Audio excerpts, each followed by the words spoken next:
Okay, I think I'm live now. So welcome back, all of you. I hope that you have time to make a cup of coffee or a cup of tea. We will continue our program with the next two presentations. And the next one will be by Maryse Vanderplanck. And she will be discussing the natural resilience of bumblebees. So Maryse, please share your presentation and start. Okay, can you see my presentation and is the sound okay for everyone? The presentation is visible and the sound is okay.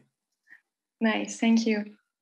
So first of all, I would like to say good morning to everyone who is listening and also thank the organizer for giving me the opportunity to present my research to this European Bumblebee Conference. So to briefly introduce myself, I'm Maryse Vanderplanck and I'm a postdoctoral researcher at the University of Mons in Belgium. And my research focuses on the chemical composition of pollen and its role in shaping bee-plant interaction. So today I would like to share with you a little journey through some of my studies and talk about the nutritional resilience in bumblebees. Oh, it doesn't work to change. Sorry. Yes, okay, nice.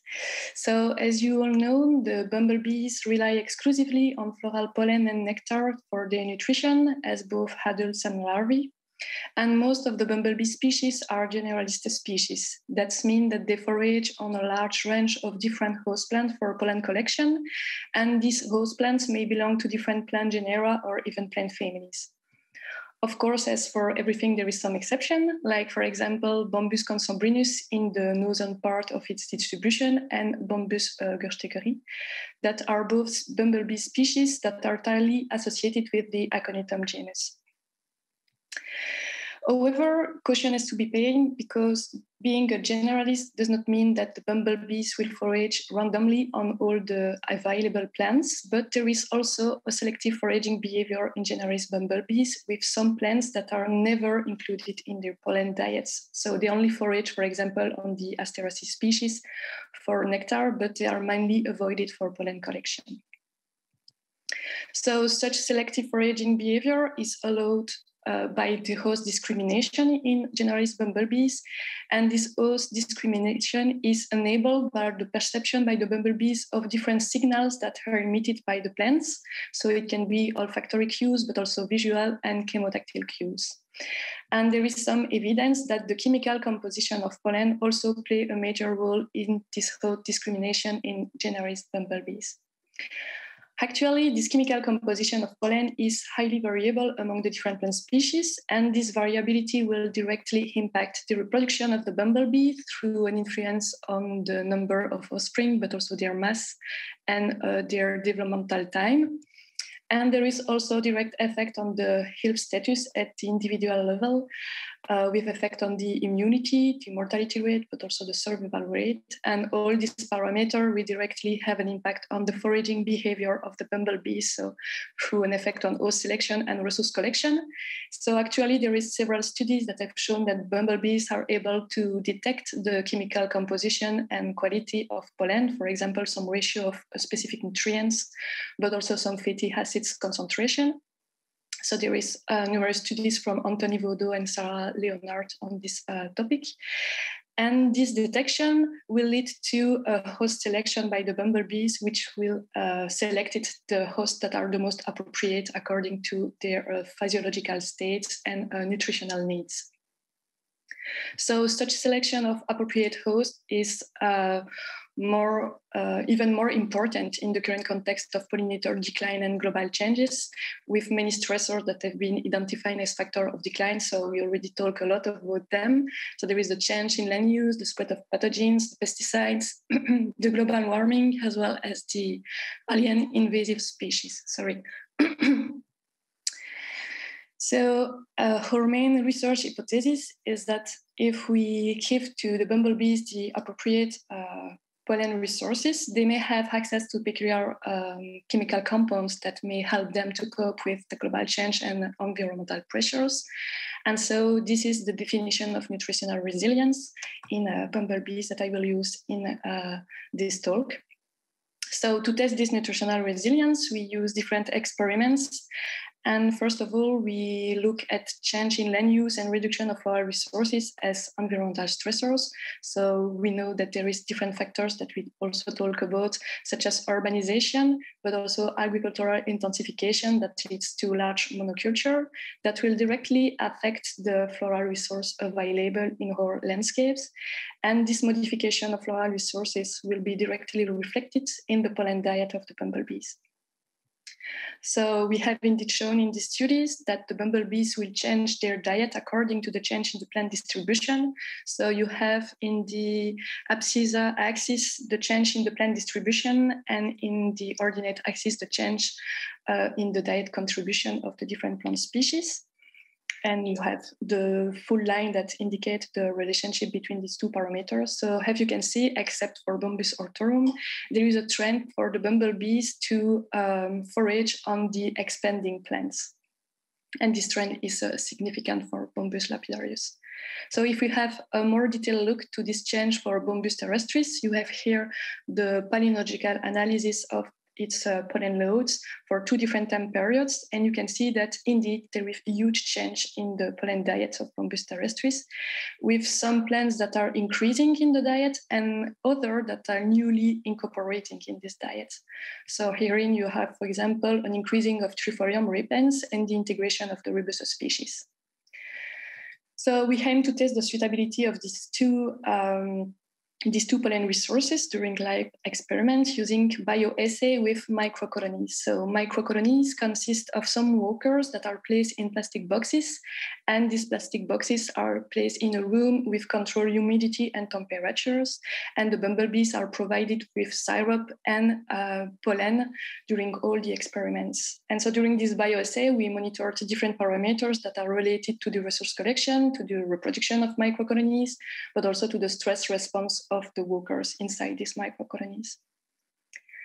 So here is some of the results. So I don't know if it's really well seen on the abscissa axis, but you have the different pollen diets. And for the newly integrated resources, I put it in green. And you have to control, so the Salix diet, which has a high suitability, and the Cistus diet, who has a medium suitability. So in yellow, you have the pollen collection, and in blue, you have the pollen efficacy, which is a parameter that corresponds to the total mass of offspring that are produced divided by the total pollen consumption. So regarding the pollen collection, you can see that there is no difference between all the hosts here and tested. And for the pollen efficacy, you can see that even if the Rubus is less efficient than the Trifolium diets, it remains included in the 2 controls. And so what we can say is that the bumblebees are able to integrate new suitable resources in their diets. So there is a change according to the modification in the distribution of the plant species, but they also modified their diet according to the quality of the host species. So it could be considered as nutritional resilience. We then investigated the nutritional resilience in the context of global warming as environmental stressors. So you know already that the mean surface temperature increased during the past year and is still predicted to increase, as well as the frequency and intensity of extreme events such as the heat waves.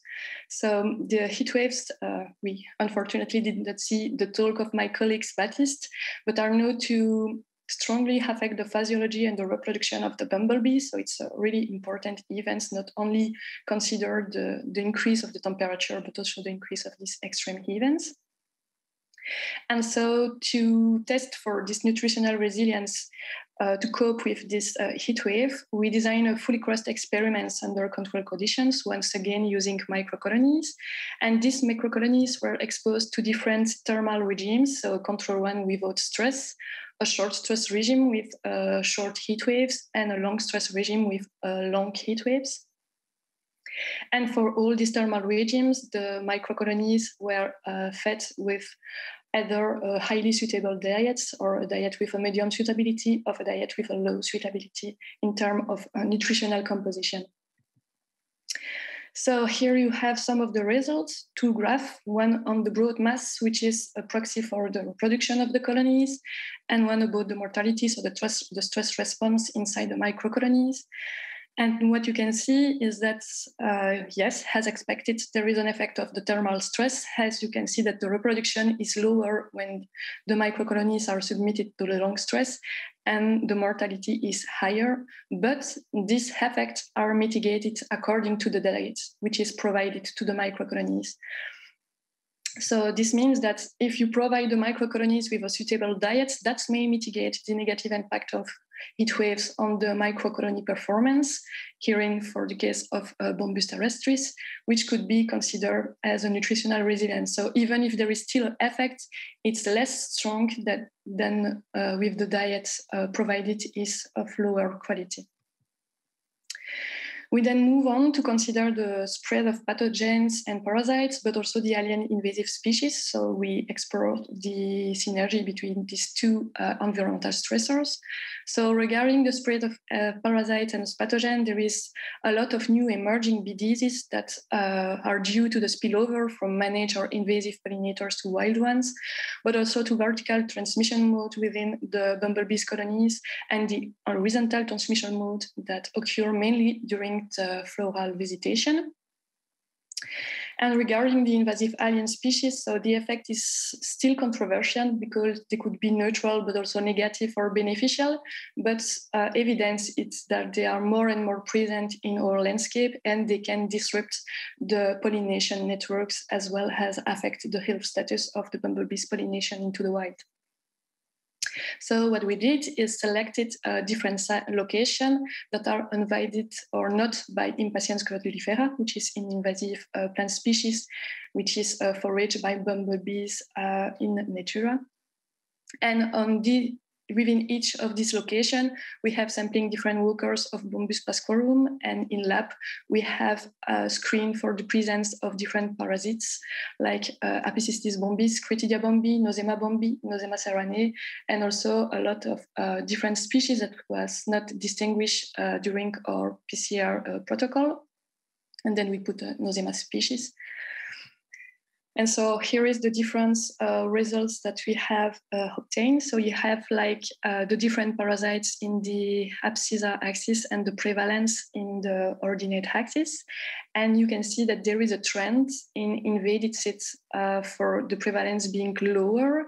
And this is significant for Apicystis bombi. So the main important point here is to know that we have compared for the genetic diversity of the population, so the bumblebee population in all the locations, to be sure that there was no difference, as well as the floral diversity before the invasive blooming, to be sure that all the resources available were quite similar. And so the effects that we can observe here are really due to the presence of the invasive and not another confounding environmental factors. And so these results show that for Bombus pasquarum, ensuring an access to a suitable resource may decrease the prevalence of some parasite species. So this is really important because it shows that the invasive alien species can have beneficial effect, even if in some case it's pinpointed as decline factors. And so regarding the spread of parasites and pathogens, I'm currently involved in a larger project which aim to define an optimal flora for the bees, so who can serve like would serve like a pharmacy for the bees. So the aim is to test the impact of specialized metabolites from floral resources, so the pollen and nectar, on microorganisms associated with the bumblebees, so both microbiota and pathogens, and see if there is some resource that could be promoted, for example, in the seeds mixing for the flower strips and all this kind of management. So to conclude, I would like to say that all the results that I have presented are to interpret it with caution, as they are context dependent, but also species dependent, and that there is a huge diversity among the bees, and that the bee species are all concerned by the global decline. So we have here a recent studies from Drossard and colleagues at the Belgian scale that show that among all the Belgian species, there is more than 30% that are threatened species according to the conservation status that you can see here. And this study is really important because it's one of the first that show that the sensitivity of the different species depends on their functional traits. So you can see here that according to the host plant range, the sociality, but also the nesting behavior, the species can be more or less impacted by the decline. So as a take-home message, I would like to say that then there is an urgent need for taking into account the functional diversity of pollinators when addressing such question of nutritional resilience to cope with the global change that we actually observed. So I would like to thank all the colleagues and friends who take part in this experiment, as well as everyone who have listened to my presentation, and once again, the organizers. And if you have any question, I will be happy to answer. I think that my presentation was a little bit shorter than expected, so we have probably time to address the question. Thank you for listening. Okay, thank you. Very nice presentation, and again, lots of information. I see that in the chat, many people were still discussing the impact of honeybees in cities. So it's good that they're not in the room with us, or otherwise it would be noisy, I think. There are several questions for you also, and I still have to go through them. So there's a question by Sarah Leonard. Very interesting result on the pathogen prevalence. How do you explain the effect that prevalence is lower when impatience is present? In fact, we made some chemical analysis of the composition of the pollen of the impatiens, and there is a lot of flavonoids, and among them ampelopsin, which is a compound that is known for for biological activities that may reduce the prevalence. So we think that it's these chemical compounds that have a medicinal effect on the bumblebees, but we don't have the mechanistic process because we need further experiments to show it, but this is the main hypothesis here. Okay, there's another question by Andreas Kolter. Is there any pollen metabarcoding involved in your project? No, not for the moment, because it's quite expensive. So for the moment, we only made a palynological analysis with a microscope, but we would like to use metabarcoding, yes, of course. Okay. And I was also wondering, you discussed the pollen efficiency, and that's, I think, based on the weight of the pollen and a combination of the production of the colony, so the weight of the colony and the weight of the pollen. But I think when you want to look at the efficiency, you also should take into account the time spent by the bumblebees on collecting the pollen. Is that something you would like to do? Or? Actually, we only do these experiments like in laboratory experiments. Mm-hmm. So the time was exactly the same for all the microcolonies. So it's quite a standardization. But it's true that we also investigated the developmental time inside the microcolony. So we have other results for the number of individuals in the different stage inside the brood. And so we can see that there is some delay. So even if the mass is quite similar, it could be, for example, in one microcolony more males and in the other only larval stage. And so the delay is also taken into account during our experiments, yes. Okay. And one of the things you showed is also the impact of short spells of heat on the populations.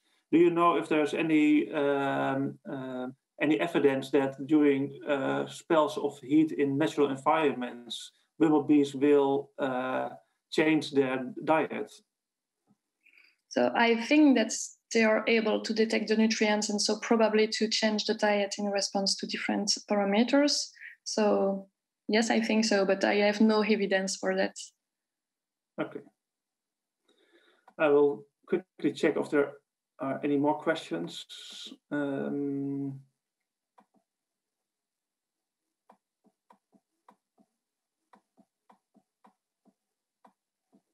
No, most of the reactions are, that is a very interesting presentation. So I will conclude with that. It was a very nice presentation. And Thank you. Thank you. Continue to the next presentation.